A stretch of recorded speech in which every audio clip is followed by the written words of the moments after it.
दर्शितं मे तस्मै श्री गुरुवे नमः।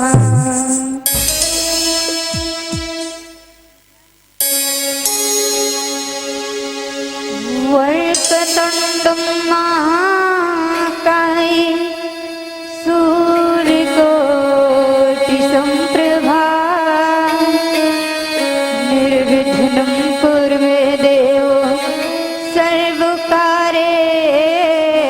सर्वदा।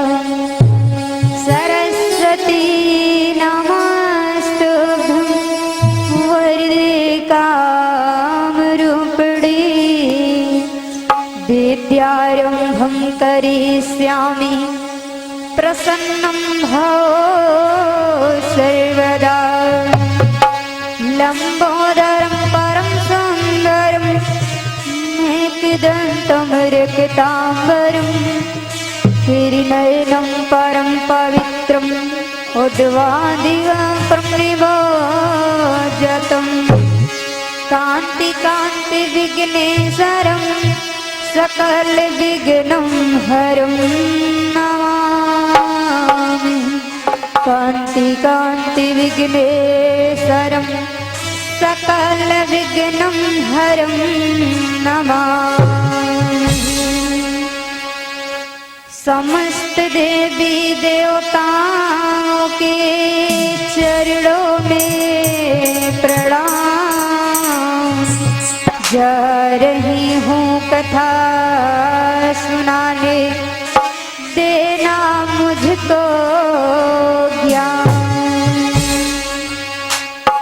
मंगलम भगवान विष्णु मंगलम गरुड़ध्वजा मंगलम पुंडरीकाक्ष मंगलाय तनोहरि। सरस्वती ने स्वर दिया गुरु ने दिया ज्ञान। माता पिता ने जन्म दिया कर्म लिखा भगवान। आवो देवी देवता आवो श्री हनुमान।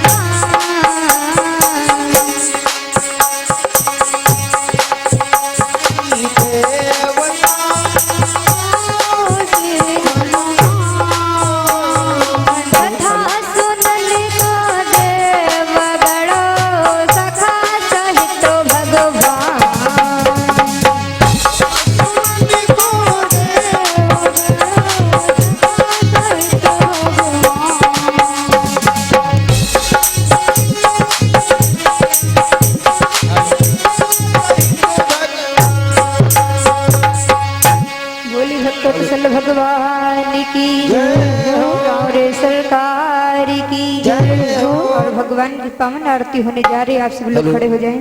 हेलो जी।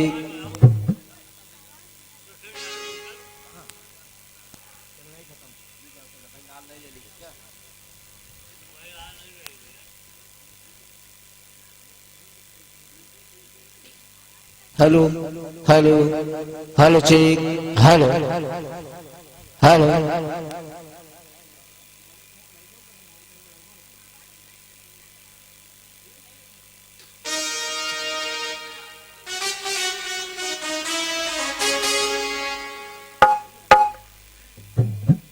अवध बिहारी के लखन सिया जनक दुलारी।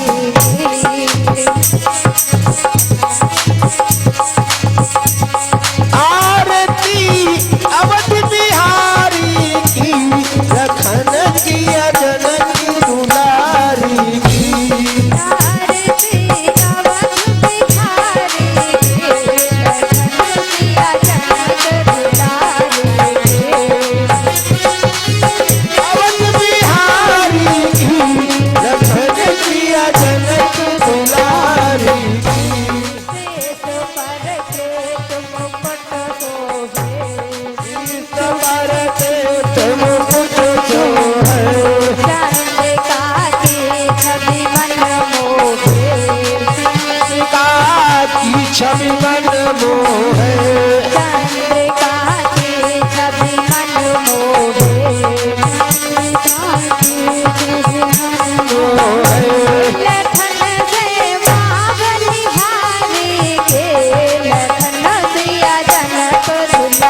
चमके हसन पे बिजली सी चमके चमके बिजली सी चमके देख गजरारे नैनन के लखन सिया जनक दुलारे आरती अवध बिहारी की लखन किया जनक दुलारी की आरती अवध बिहारी के लखन सिया जनक दुलारे आरती अवध बिहारी की लखन किया जनक दुलारी की धन सरयो निर्मल नीरा कर निर्मल नीरा हर बदलन महावीरा कुदलन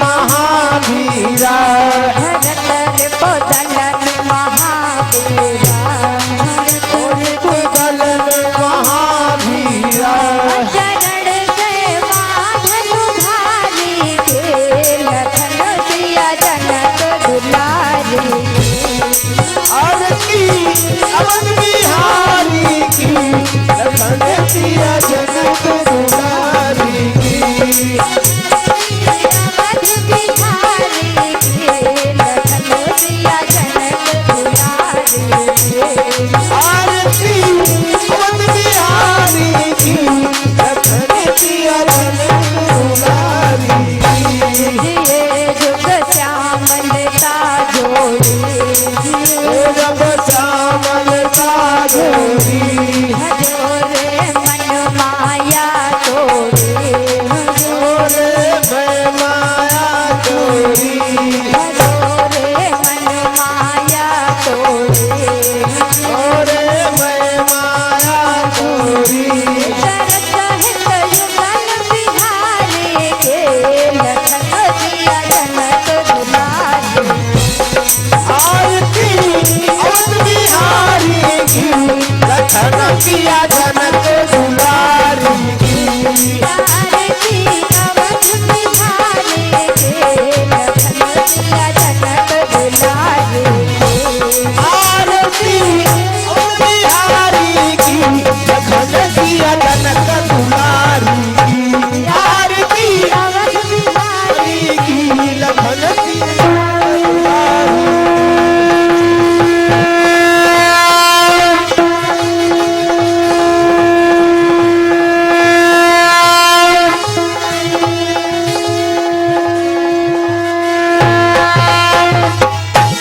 बोली कृष्ण कन्हैया लाल की जय हो। और सरकार की जय हो। भक्त वत्सल भगवान की जय हो। भैया के या की जय हो।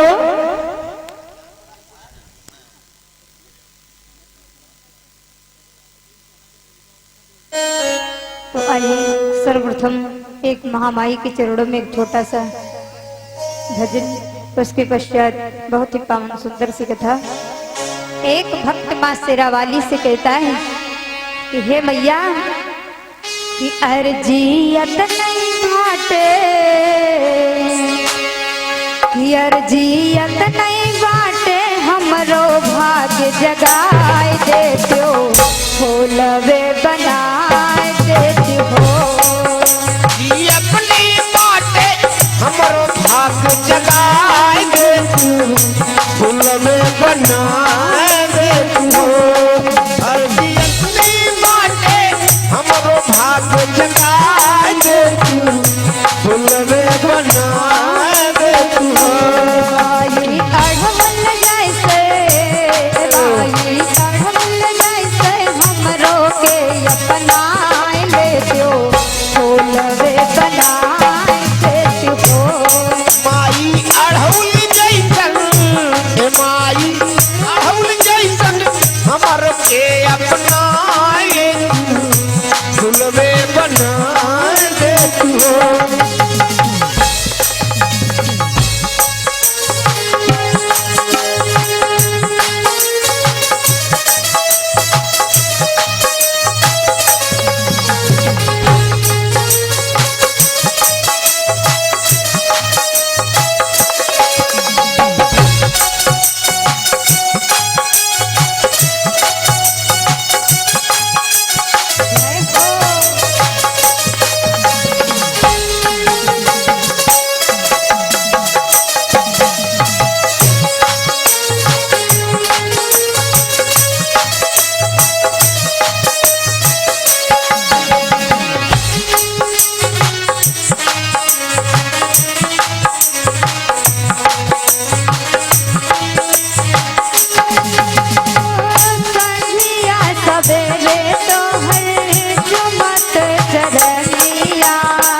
डगरिया संधिया सवेरे तोहर मत चरनिया हो जाए सारत मैया हमर जिंदगनिया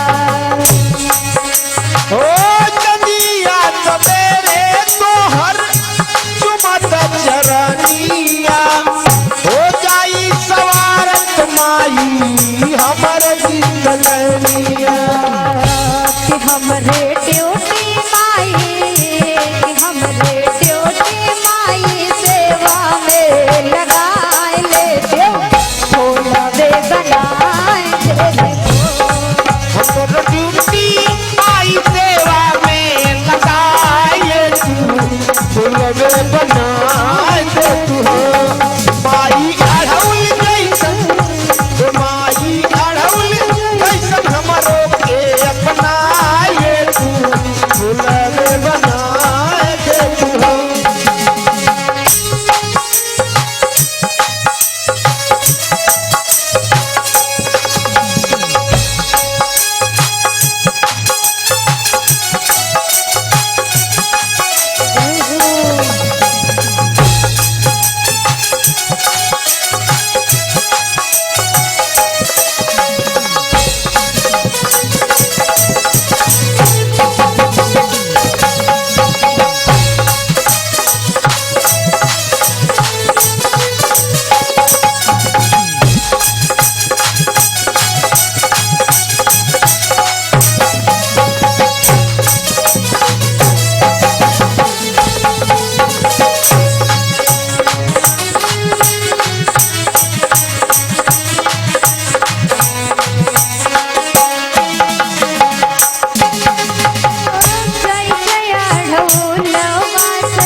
जैसे अढ़ौलवा से माई करेलू तू प्यार हो बेटवा तोहार मांगे वैसन दुलार हो जैसे अढ़ौल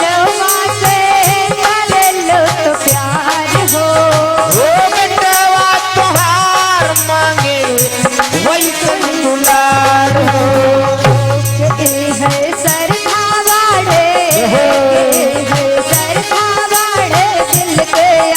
पुराए देते हो भोलावे बनाए देते हो ये सरदा काट दिल के आज पुराए दे तू फुलवे बनाए दे तू माई अढ़ौल जैसन ए माई हमरो के अपनाए दे तू फुलवे बनाए दे तू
जगत जननी मैया की जय हो। सच्चे दरबार की जय हो।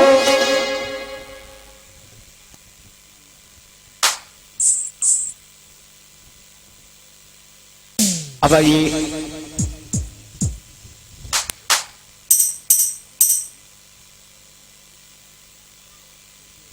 अब देखिए, एक आवश्यक सूचना है। समस्त कमेटी व समस्त ग्राम वासियों की तरफ से सूचित किया जा रहा है हमारे प्रधान जी के लिए, क्योंकि प्रधान जी अब व्यास मंच के लिए माल्य अर्पण का कार्यक्रम शुरू करें। हेलो, प्रधान जी के द्वारा व्यास मंच के माल्य अर्पण का कार्यक्रम प्रस्तुत किया जाएगा, और जब प्रस्तुत किया जाएगा तो सभी लोग तेजी के साथ तालियां बजाएंगे।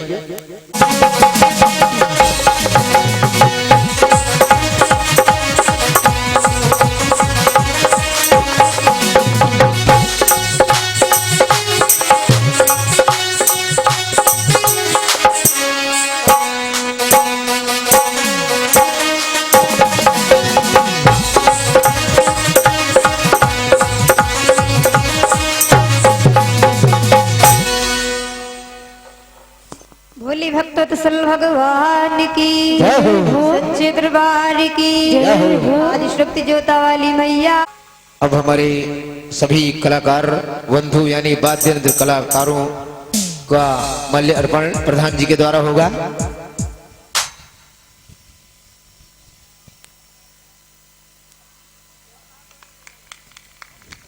अरे आप लोग तालियां तो बजाते रहिए भाई, ये अवसर बार बार नहीं आता है।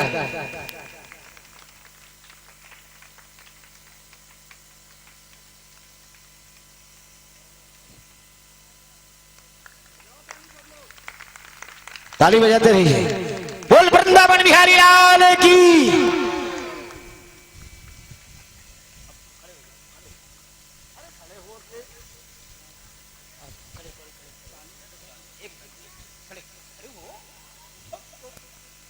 अब देखिए, ये जो माल्य अर्पण हो रहा है, ये हमारे स्टाफ के ऑपरेटर यानी स्टाफ मालिक हैं।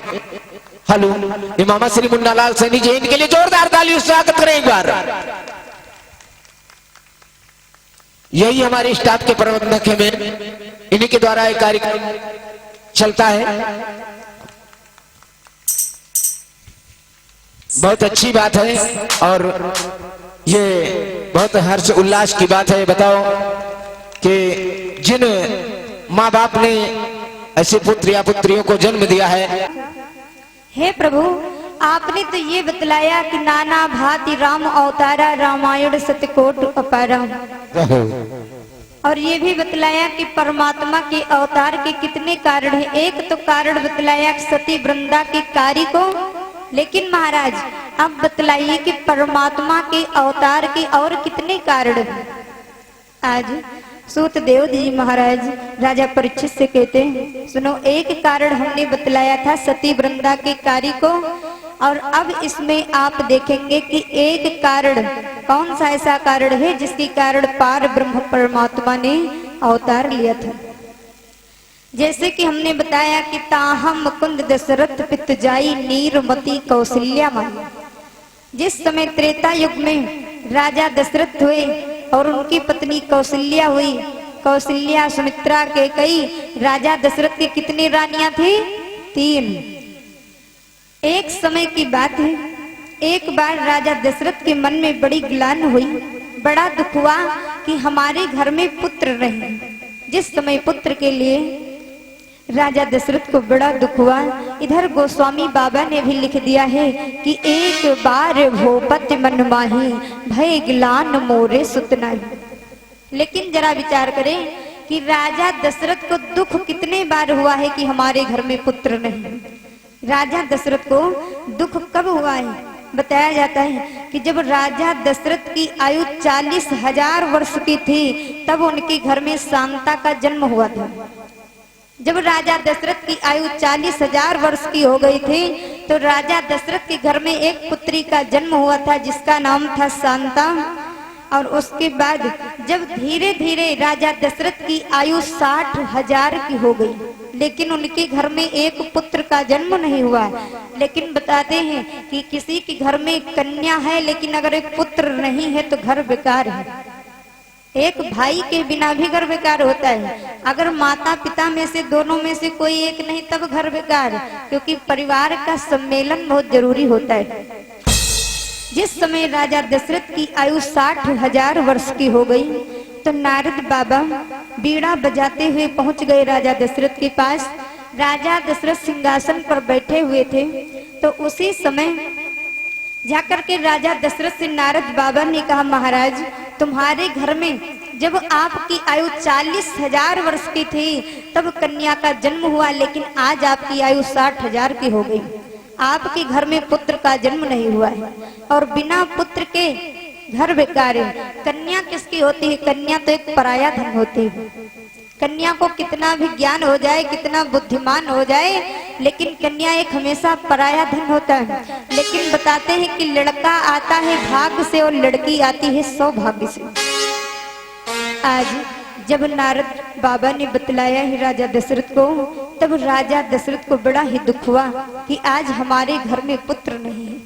पुत्र के बिना सब बेकार है, क्योंकि नारद का अर्थ तो नारद, हाँ जैसे अब पता लगे कि यहो गांव में एक नारद है, जिसकी बात कभी रद्द न होती हो बस उसे ही कहते हैं नारद। एक दिन राजा दशरथ के मन में जब बड़ा ही दुख हुआ तो राजा दशरथ वशिष्ठ जी महाराज के पास पहुंचे। जाकर के कहने लगे, हे प्रभु हमारे मन में बड़ा ही दुख है। कहा किस कारण से दुख है? कहा दुख इस कारण से है कि हमारी उम्र 60,000 वर्ष की हो गई है लेकिन हमारे घर में एक पुत्र नहीं। वशिष्ठ जी ने समझाया कि चलो दुखी होने की कोई बात नहीं, धरो धीर होई हैं सुतचारी और त्रिभुवन विदित भगत भयहारी। आपके घर में एक नहीं 4 पुत्र होंगे और जब 4 पुत्र होंगे तो आपका घर आंगन भर जाएगा। आज जैसे वशिष्ठ जी ने समझाया तो राजा दशरथ विचार कर रहे हैं। राजा दशरथ ने कहा, महाराज ये शुभ समय क्या हमारी किस्मत में कभी लिखा है? आप बता रहे हो लेकिन क्या हमारी किस्मत में है मैं पुत्र को देख पाऊंगा? तो राजा दशरथ को जिस समय वशिष्ठ जी ने समझाया, कहा हे राजन तुम्हारी शंका को समाधान करने के लिए मैं यज्ञ करूंगा। मैं यज्ञ जब करूंगा तो उसमें से अग्नि देवता हविष्यात्र पायस को लेकर के प्रकट होंगे। जब आप उस पायस को ले जाकर के तीनों पटरानियों को बांट देंगे, जब रानी उस पायस को ग्रहण करेंगी तो उनके गर्भ से पुत्र का जन्म होगा। आज वशिष्ठ जी महाराज जी ने यज्ञ करवाना प्रारंभ किया, लेकिन जरा विचार करें कि जो वशिष्ठ जी ने यज्ञ करवाया था ये यज्ञ हुआ कहाँ पर था? अच्छा चलो बताइए कि जो वशिष्ठ जी ने यज्ञ कराया वह यज्ञ कहाँ पर हुआ था? अयोध्या में यज्ञ नहीं हुआ था। अयोध्या से 25 किलोमीटर आगे उत्तर मनोरमा नदी के तट पर मखौड़ा धाम में हुआ था। वाह। मखौड़ा धाम में जब यज्ञ संपन्न हुआ था, आज भी वहां पर अनेक यज्ञ बने हुए हैं। आज भी वहां पर एक नाला है जिसे घिया नाला के नाम से जाना जाता है। जब वशिष्ठ जी ने यज्ञ किया था तो घी कम पड़ गया था। जब घी कम पड़ गया तो उसी नाले से घी लेकर के आए, वह जल घी बन गया था, जिसे आज भी घिया नाला के नाम से जाना जाता है।